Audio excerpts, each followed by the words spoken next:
And we're working.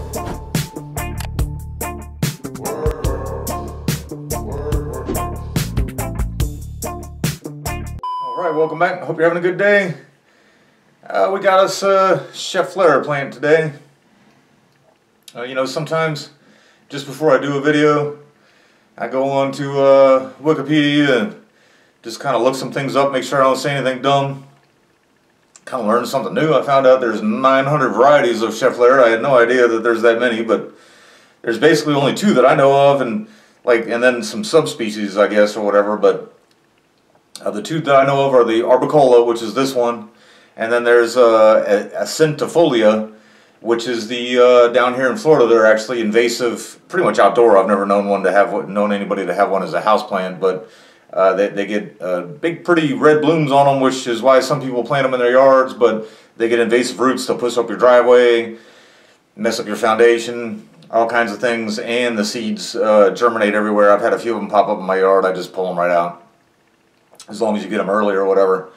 But this is, you know, and then the arboricola, this, you know, even down here was sold in a houseplant, the houseplant section of it or whatever.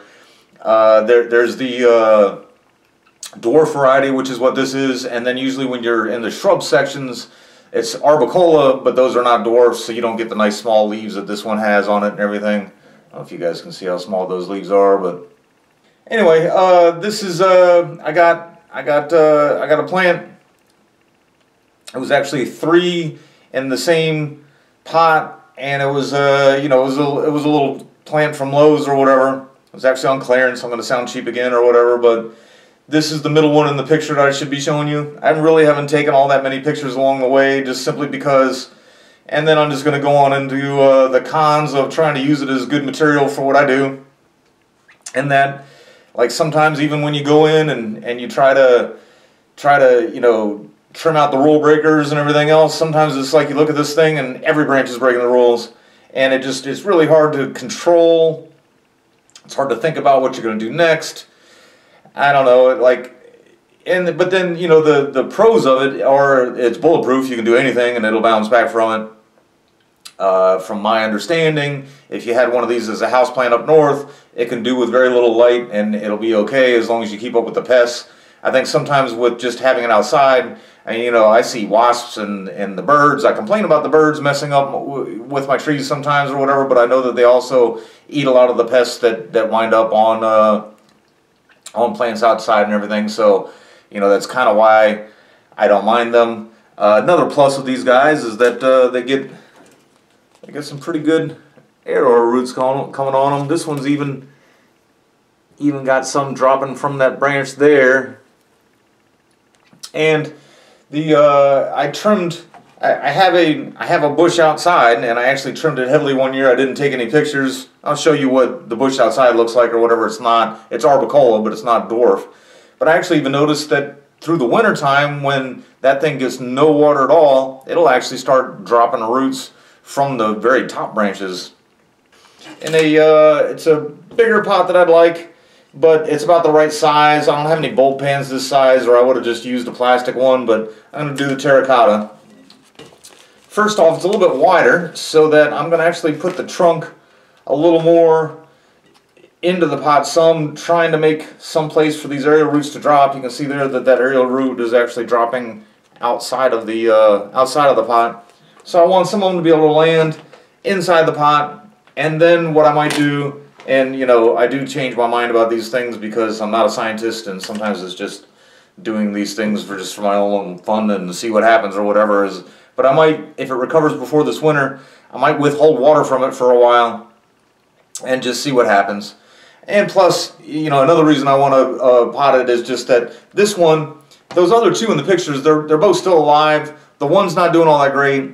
The other one I've done some experimenting with. I'll probably make a video of it here soon, but we'll just stick with this one for today. But, you know, this one actually has a nice little crown to it. And it's been plugging right along. It's got the thickest trunk of the 3 that I've saved or whatever. And it's just in this little thing here. And there's been some times I've even cut it way back just because it was blowing over out there. This is so, you know, this is just such a short pot, and it'll get too tall for it. So before I repot, a lot of people with their tropicals, they defoliate all the way. I'm not really going to defoliate all the way, but what I do is I do reduce the foliage quite a bit, just so that there's less for the plant to kind of feed as it's getting used to its new roots and everything. And you know, as I go in, I'm going to cut all the growing tips off just a bit, but I'm going to leave a cluster of leaves on each one, you know, each branch, except for, and when I talk about rule breakers, this guy is pointing straight up, and this guy is pointing straight up, so I'm just going to take them right on out. And then everything else, I'm just going to go in here and just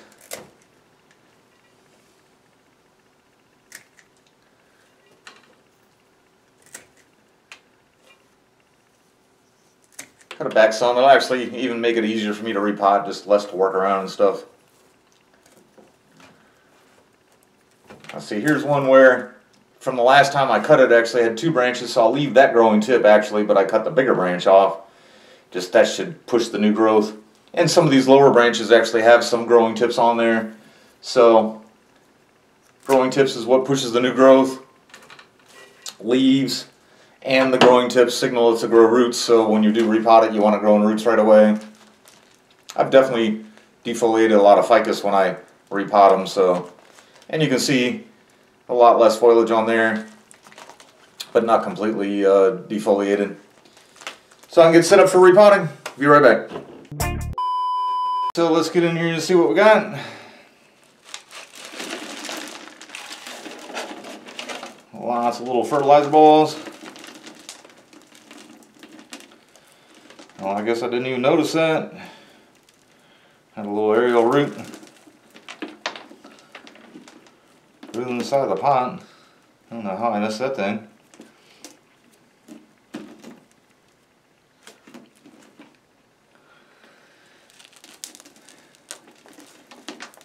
And you know, I popped this out, took a quick peek at it yesterday, and decided that maybe I'd repot it today, so I kind of protected it from the rain last night, even though it didn't really rain that much, but I was not under the impression it would be that solid. I have to loosen them up just a little bit here.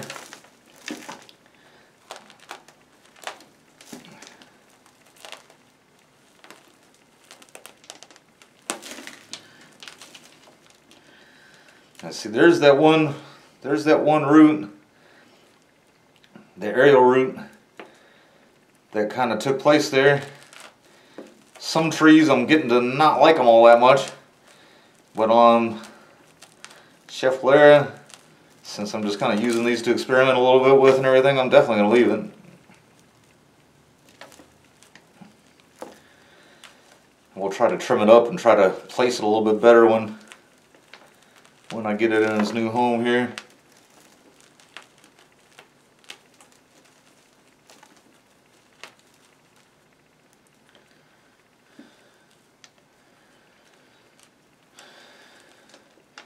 And with the exception of that one,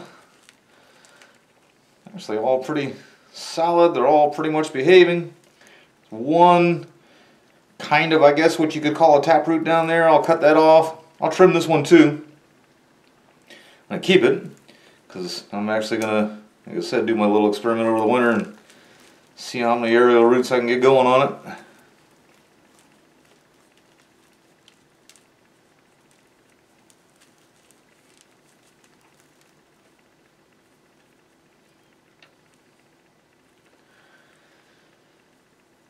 Yeah, that looks really good.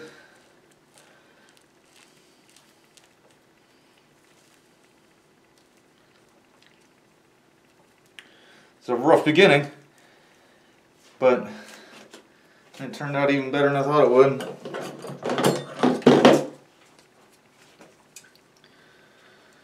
So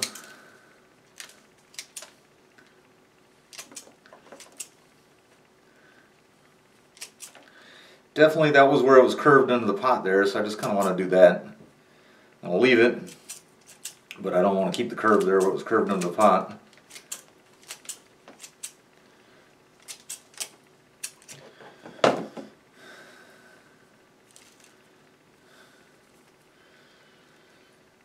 Alright, I'm going to to get rid of all this old topsoil and the roots here and get it. Alright. And there's what we ended up with. I already got some soil in there and a screen in the bottom. I did want to see if you guys could see some of the arrowroots coming out on the branches there. Here's one where it's actually grown into the other branch. And a couple dropping down there. But I was thinking I'd have to get it off center, but actually I can see I got roots coming off of this branch.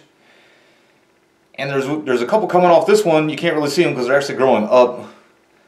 But maybe they'll kind of, I mean, I just kind of turned that one down, but maybe they'll come up and around. So I'll just go for the center. I want it to be able to grow out radially as well.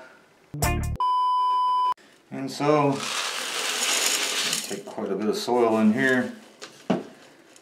Did mention it's a little bit deeper than I really wanted it to be, but sometimes that's the way it goes. I don't want it sitting up too high in the pot. I don't want it too low in the pot either. Something about like that.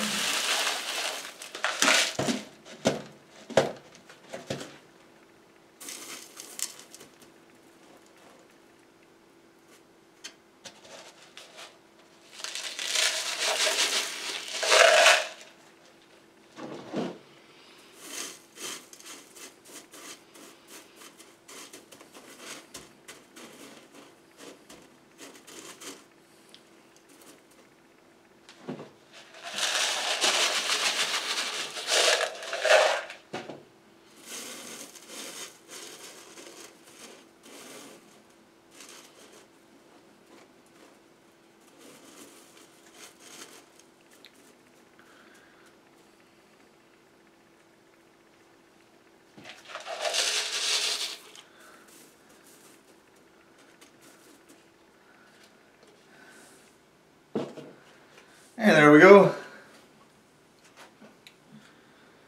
All potted up.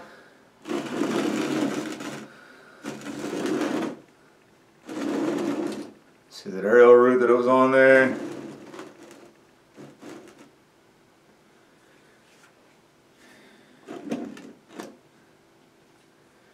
And ready for some more Florida sun.